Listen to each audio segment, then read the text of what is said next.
أليس منكم رجل رشيد صلوات.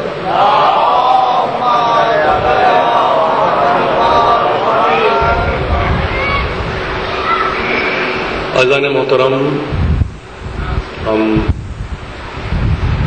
اپنے سلسلے کی چھٹی تقریر میں آج آ پہنچے اور یہ گفتار و آثار ترابی کے عنوان پر تقاریر آپ کی خدمت میں پیش کی جا رہی ہیں. میں نے اپنے معروضات میں مؤدباً یہی اپنے کلام کو اس انداز سے دہرایا ہے کہ کسی بھی اعتبار سے علامہ علی اللہ مقامہ کی شخصیت پر یہ تقاریر تبصرہ نہیں ہے، بلکہ ہم ایک ایسی سعادت حاصل کر رہے ہیں ان نشستوں کے ذریعے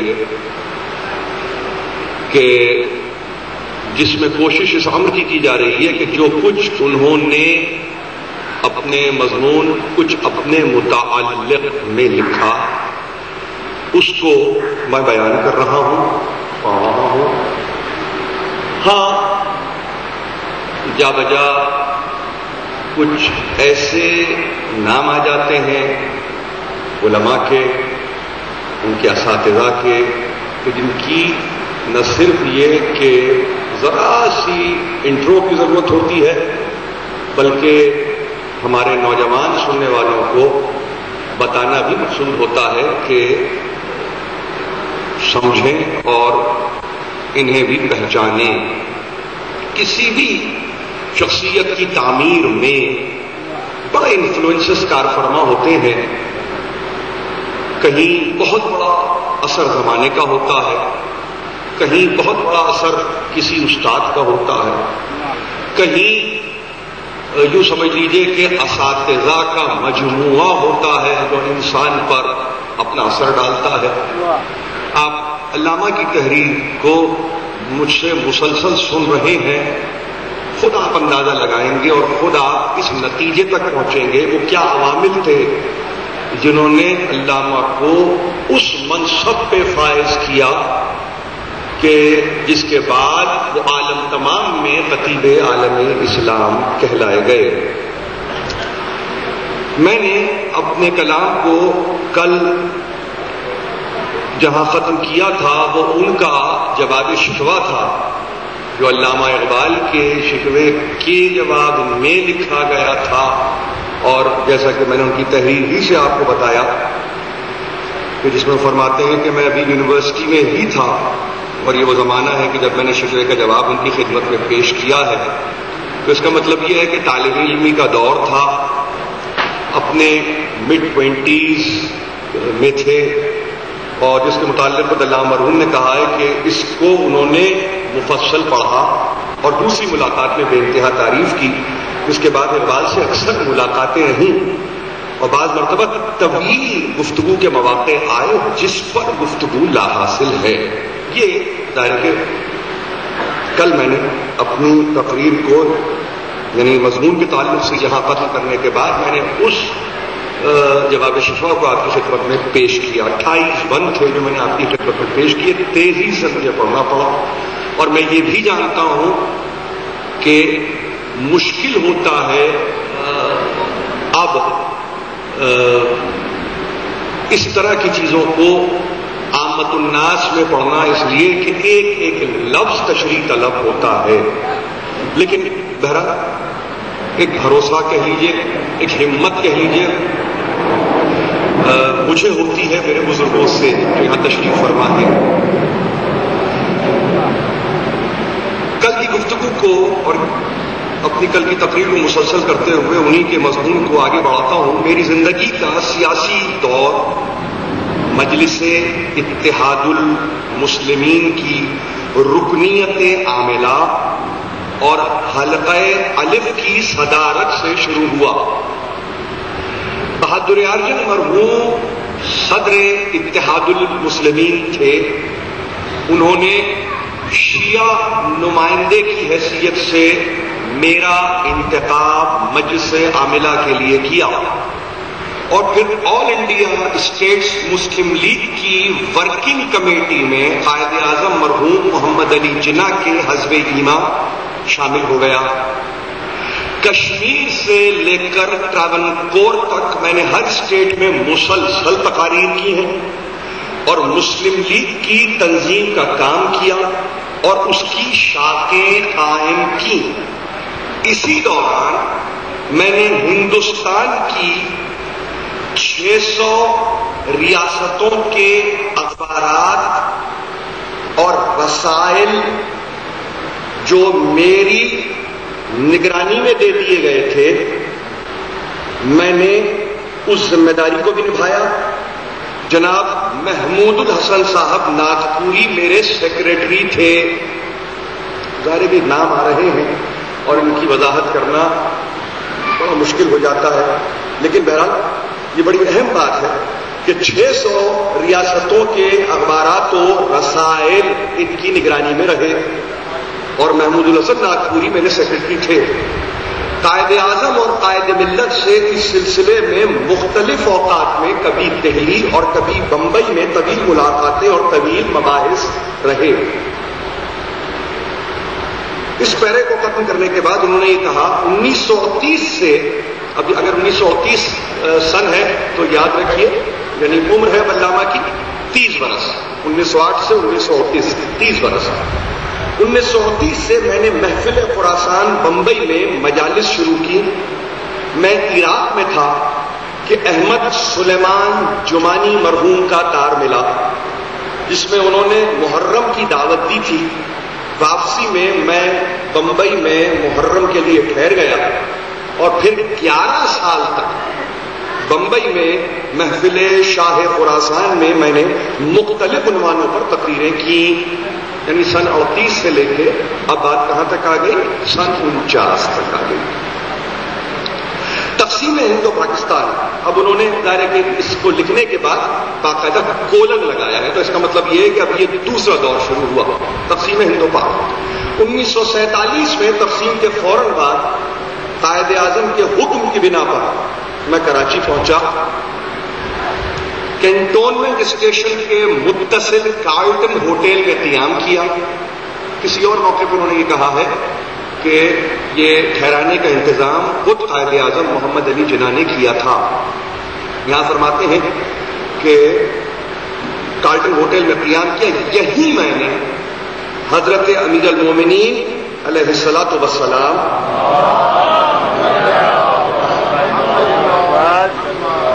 کہ دستور حکمرانی کا ترجمہ کیا، اور اس کی فوری طباعت کے بعد میں نے 25 دسمبر کو قائد اعظم کی خدمت میں پیش کیا۔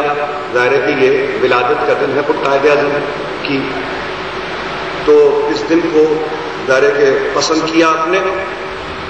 طباعت ہوئی 25 دسمبر کو، قائد اعظم کی خدمت میں دستور حکمرانی یعنی انگریزی ترجمہ اس کا پیش کیا گیا، جس کا شکریہ انہوں نے خط کے ذریعے ادا کیا، اور پھر کراچی کلب کی تقریر میں اس خط پر گفتگو کی۔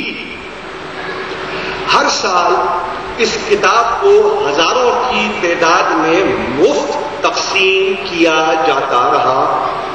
1961 میں صدر ایوب کی حکومت کے وزیر داخلہ ذاکر حسین نے اس کی 2 لاکھ کاپیاں تقسیم کروا دیں، اور اس کی طباعت کا خود حکومت نے انتظام کیا۔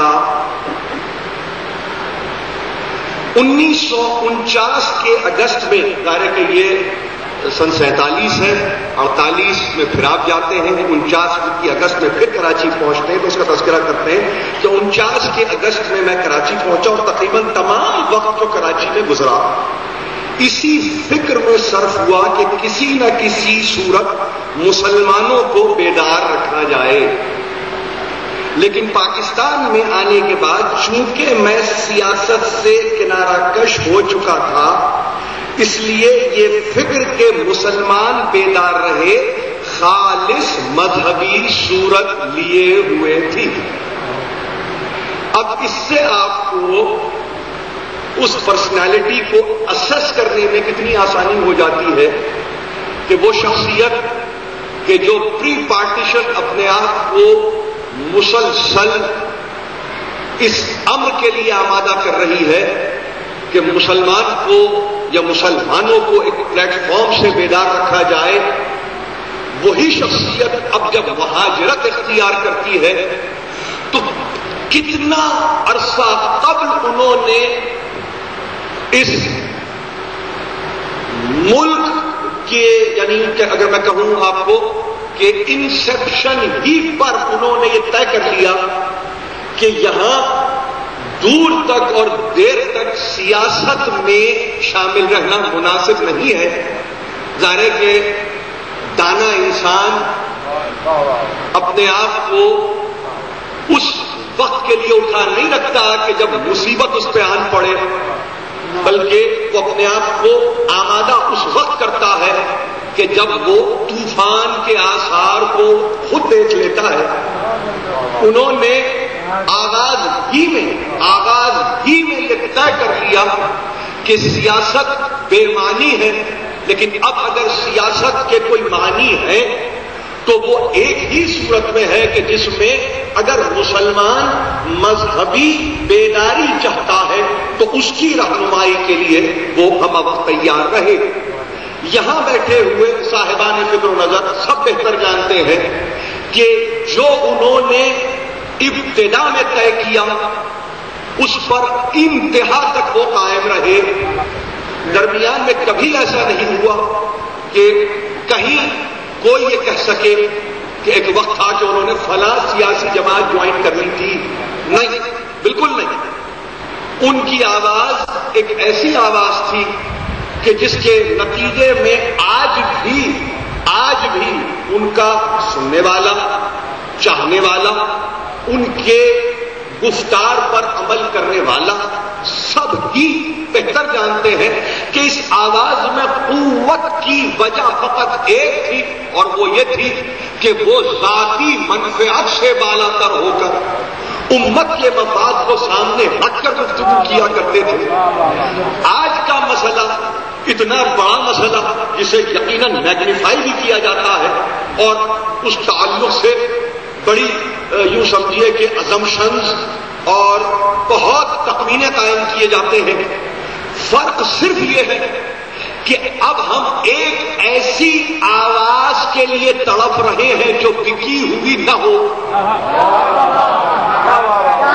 مسئلہ اس سے زیادہ نہیں ہے، مسئلہ اس سے زیادہ نہیں ہے۔ دنیا یہ کہتی ہے کہ راہبری، رہنمائی، گائیڈنس سب اپنے مقام پر لفظ وہی ہے، لغت میں لفظ کے معنی نہیں بدلے، لیکن کیا کریں کہ اب لغت میں یہ لفظ اس لیے ناکارہ ہو کے رہ گئے ہیں کہ ہم اپنے درمیان ایک ایسے فرد فرید مرد رشید کو نہیں پاتے کہ جو تمام مفادات سے بالا تر ہو کر، جس میں ذاتی مفاد ہو یا اجتماعی، ہر ایک سے بالا تر ہو کر کم از کم کوئی ایک تو ایسا ہو جو یہ کہے کہ یہ ہماری قوم کا موقف ہے۔ لفظ آج ہم بھی بول رہے ہیں لیکن اثر کیوں نہیں ہے؟ ہم بھی گفتگو کر رہے ہیں، اثر کیوں نہیں ہے؟ دیکھیے، اس میں کسی اور کی طرف انگلی اٹھانے کی ضرورت نہیں ہے۔ عقل مند انسان وہ ہے جو اپنے گلے میں جھانک کے دیکھے اور ایک مرتبہ اپنے دامن کو پھیلا کے چیزوں کو سمجھنے کی کوشش کرے کہ جہاں اپنا ہی دامن داغدار ہو اور تار تار ہو، وہاں دوسروں کے دامن اور غریباں تک پہنچنے کا فائدہ ہی کیا ہے؟ علامہ مرحوم کی، یعنی اگر میں آپ سے عرض یہ کروں کہ جو بھی حیثیت تاریخ معین کرے گی، لیکن جو ان کا کیریکٹر ہے، وہ کیریکٹر ظاہر ہے ان کا اپنا کیریکٹر ہے، وہ کیریکٹر اپنا کیریکٹر، اس کا مطلب یہ ہوا کہ وہ من جانب اللہ ہے، وہ تقلید کی صورت میں نہیں ہوتا، بلکہ اس میں فیضان الہی اور ظاہر کے صدقہ محمد و آل محمد کا ایک مطلب آواز بلند سلام، اور اس کے ساتھ ساتھ اپنے موقف پر قائم رہنا، حالات کو دیکھا اور کسی ایک طرف ہو لیے، ایسا نہیں ہوتا، ایسا نہیں ہوتا۔ تو جو 47 میں قائد اعظم کے حکم پر پاکستان یعنی آتے ہیں اور امیر المومنین کے خطبے کا انگریزی ٹرانسلیشن کرتے ہیں، عجیب بات یہ ہے کہ لاکھوں کی تعداد میں یہ کاپیاں بٹی، 61 تک، تاریخ 61 کی ایڈمنسٹریشن ایوب خان کی ایڈمنسٹریشن تھی، مگر اس کے بعد یوں سمجھیے کہ کچھ توفیقات میں کمی آئی، کچھ امت یوں سمجھیے کہ ریلائنس کی قوتیں کسی اور طرف منتقل ہوتی گئیں اور توجہات کہیں اور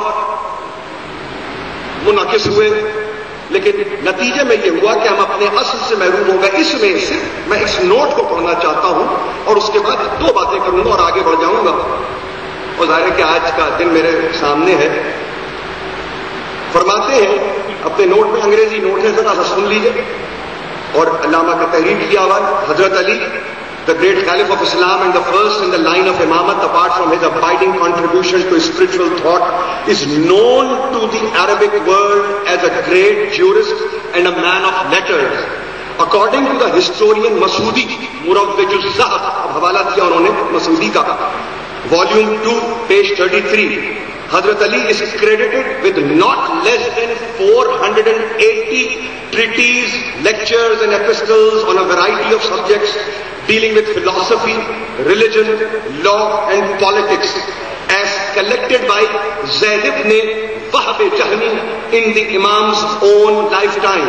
So highly valued are those contributions, both for their contents and their intrinsic literary worth, that some of his masterpieces have formed throughout the course of Islamic history subjects of study in centers of Muslim learning. Indeed, his reputation seems to have travelled into Europe at the time of Renaissance, yani Nishat Thaniya, for we find that Edward Pocock 1604 سے 1691 یہ professor ہے, a professor at the University of Oxford, published the first English translation of his sayings and delivered in 1639 a series of lectures on his rhetoric. I have given below a translation from Arabic into English of Hazrat Ali's famous letter of instruction addressed as Caliph to the then governor of Egypt, Malik Ashtar. This letter, according to Fehrist Tusi, was first copied in the time of Hazrat Ali himself by Asbaq ibn Nabata and later on reproduced or referred to in their writings by various Arab and Egyptian scholars, chief of them being Nas ibn Mazahib 148 AH, Jahiz Basri 255 AH, Sayyid Razi 404 AH, Ibn Abil Hadid Mu'tazili 655 AH, and Ibn Abda, the reformer of the Egypt, and Allama Mustafa Bek Najib, the great living scholar of Egypt. The last name, yani Allama Mustafa Bek Najib, the last name regards this letter as a basic guide in Islamic administration. Rashid Turabi, اور یہ اس زمانے کا ان کا address 14 Clayton road Karachi. 1947 سے میرے ہاتھ میں تیسرا ایڈیشن ہے. 1954 میں یہ ایڈیشن چھپا تھا اور ظاہر کہ نایاب سی بات ہے, یہ ہے موجود اب بھی. ظاہر کہ اگر ذرا سی کوشش کی جائے تو یہ سمجھ لیجیے کہ آپ تک پہنچ سکتا ہے. اور میری کوشش یہ ہوگی, جیسا کہ میں نے آپ سے عرض کیا ہے کہ 9 جولائی آخری میری تقریر ہے, اس میں کچھ باتوں کو آپ تک پہنچانے کی اور کچھ برنامے ہیں جو میرے دل و دماغ میں ہیں, آپ تک پہنچانے کی کوشش کروں گا. ایک بات جو آج کے تعلق سے, یہاں میں ظاہر ہے کہ اس کو یہاں روکوں گا, میرے پاس 3 دن اور ہیں اور وقت ہے وقت میں اس کو مکمل کر لوں گا، لیکن ایک بات آج کے تعلق سے، ہم شب شہادت میں ہیں. ابو الحسن ثالث امام علی النقی علیہ الصلوۃ والسلام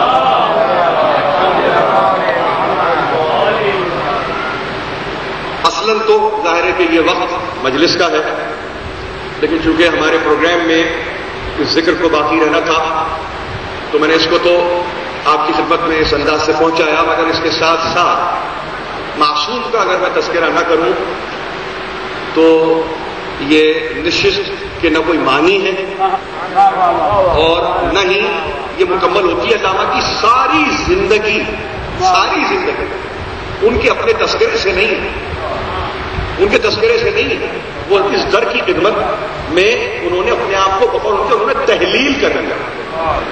وہ خود یہ فرماتے ہیں کہ میں نے تحلیل کیا اپنے آپ کو، اس دروازے پر مسلسل میں اپنے آپ کو یعنی فنا کے منزل پر ہوں اور میرا وجود تحلیل ہو رہا ہے. کسی منزل میں انہوں نے یہ بھی کہا، اور ظاہر ہے کہ جو جس کے لیے جان دے رہا ہو اگر اسی کا تذکرہ نہ ہو تو پھر ظاہر ہے کہ ایسی نشست کے کوئی معنی نہیں ہوتے.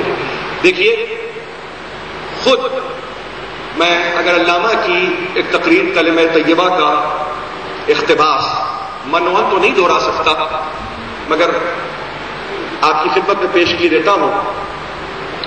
وہ یہ کہ فرماتے ہیں کہ کسی زمانے میں بنو عباس کے آخری بادشاہ نے یہ طے کیا کہ سامرا کی سیر کی جائے، اور اس سیر کے لیے تیار ہوا. اپنے وزیر کو اس نے ساتھ لیا، روزوں کو دیکھا تو روزے تعمیر ہو چکے تھے. وہ روزے عسکریین کے تھے. جب ہم عسکریین کہتے ہیں تو اس کا مطلب یہ ہوا امام دہم اور امام یازدہم. ایک مرتبہ اس نے زیارت کی، قبور کی، اور دونوں ائمہ کی قبور کی زیارت کے بعد کنارے قبر خاموش کھڑا ہو گیا. وزیر نے ایک اشارہ کیا آہستہ سے اور یہ کہا کہ جب آپ یہاں تک آئے ہی ہیں تو کیوں نہ اپنے اجداد کی قبر کو بھی دیکھ لیں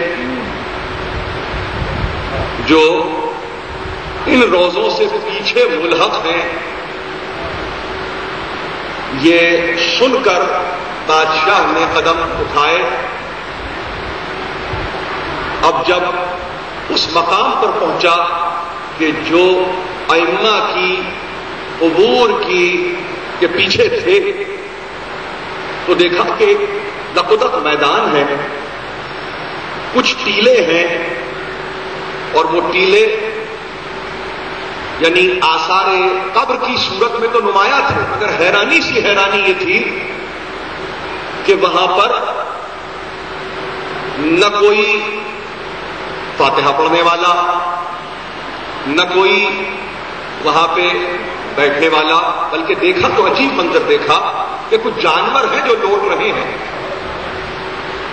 بے اختیار ظاہر کے وزیر نے یہ پروپوز کیا تھا. اب جو دیکھا تو دیکھا، بادشاہ نے سر اپنا جھکایا ہوا.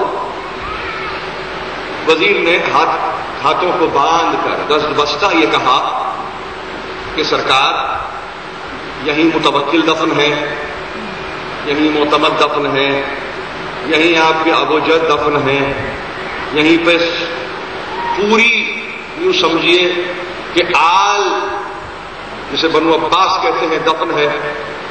تو کیوں نہ ایسی کوشش کی جائے جس کے نتیجے میں جس طرح سے یہ روزے تعمیر ہوئے ہیں کچھ یہ مزارات بھی بن جائیں تاکہ لوگ یہاں بھی آئیں، یہاں بھی کوئی فاتحہ کی صورت ہو، یہاں بھی کوئی ایسی صورت جس کے نتیجے میں آپ کے اجداد کے قبور پر حاضری ہو جائے. علامہ مرحوم نے اپنی تقریر کے دوران ظاہر کہ جب بات کو یہاں تک پہنچایا تو انہوں نے یہ کہا کہ وہ بادشاہ کہ جو آخری بادشاہ ہے عباسی ڈائنیسٹی کا، اس نے ایک مرتبہ سر کو جھکایا. وزیر نے اب جو چہرے کو دیکھا تو دیکھا کہ بادشاہ رو رہا ہے. ہاتھوں کو جوڑ کے پوچھا کہ رونے کی وجہ؟ تو بیان کرنے والے ظاہر کہ علامہ روم کہتے ہیں کہ اس نے کہا کہ ایک میری بات کو غور سے سن لے،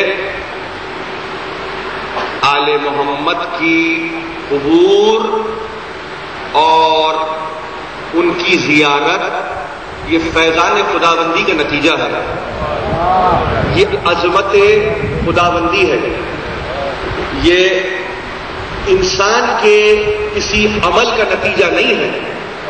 خدائے قدوس نے یہ چاہا کہ محمد و آل محمد کی عظمت اس طرح ظاہر ہوتی رہے، اور خدائے قدوس نے یہ چاہا کہ بنی عباس کی قبور کا یہی عالم رہے. میں اس موقع پر ظاہر ہے کہ آپ کی خدمت میں صرف ایک معروضہ پیش کرنا چاہتا ہوں، اور وہ یہ کہ حقیقت امر یہ ہے کہ یہ عطیہ خداوندی ہے کہ محمد و آل محمد کی عظمت اس طرح سے آج بھی ہے. لیکن کوئی اگر بچہ اس وقت یہاں بیٹھا ہوا مجھ سے کہے کہ سامرا میں تو روزے کو ڈھا دیا گیا، سامرا میں تو روزے کو برباد کر دیا گیا، تو اس میں حیران ہونے کی ضرورت نہیں ہے. کیوں؟ اس لیے کہ بحر الانوار میں اگر آپ ملا باقر مجلسی کے اس والیوم کو اٹھا لیں جس میں امام علی النقی کے تعلق سے تذکرہ کرتے ہوئے علامہ مجلسی نے ایک عجیب بات کو نقل کیا ہے، اور یہ کہ فرماتے ہیں اپنے اصحاب خاص کی طرف باقاعدہ توجہ کرتے ہوئے اور انہیں اپنی طرف متوجہ کرتے ہوئے امام تہم نے کہا کہ میں دیکھ رہا ہوں کہ میرے روزے کو مسمار کیا جائے گا، میں دیکھ رہا ہوں کہ میرے روزے کے مقام پر مغازے تعمیر کیے جائیں گے.